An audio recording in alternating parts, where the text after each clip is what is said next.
In this video, we'll focus on making our widget live. We've got a great-looking widget from our last session. However, some adjustments are necessary before we can place it. Here, we have all the configuration options for where the widget should go live. Is it going to be on all devices or just on mobile or tablet? Let's decide.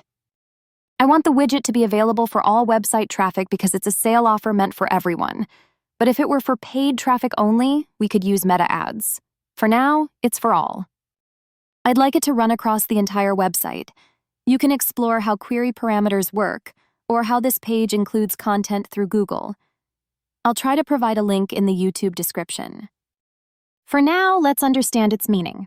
We have the URL, which is used for previewing where we'll place the widget. These are the pages I want to include. If I want it on a specific page only, I can set it to exactly match. This way, it will only appear on the home page. I can keep adding pages like sanskirti./ Let's pick any page, maybe this particular one. There is also an option for query parameters.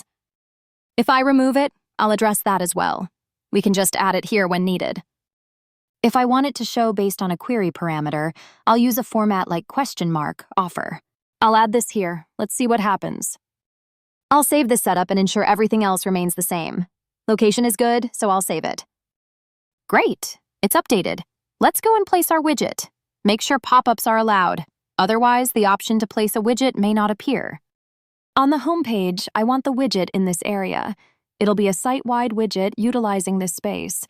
However, there are elements I don't want. I don't want these elements here.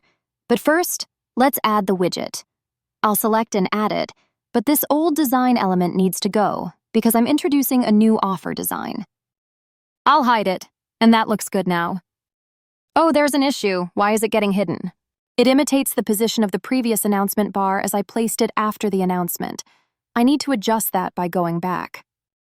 First, I'll unhide it and remove my placement.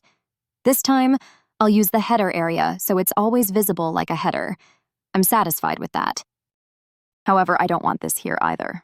So let's save it as is. Now our widget is set to go live. Just click the Publish button. If you need to make edits, you can go back. I won't make any edits. I'll just publish it. Let's see what happens after publishing. The widget has been published successfully. I can check activities, like visitor counts and whether it's running or paused. Let's visit the website. I don't see it yet. It looks like the old site. Let's head to the home page. We added something using the query parameter offer. Let's check if it's appearing here. Yes, it is.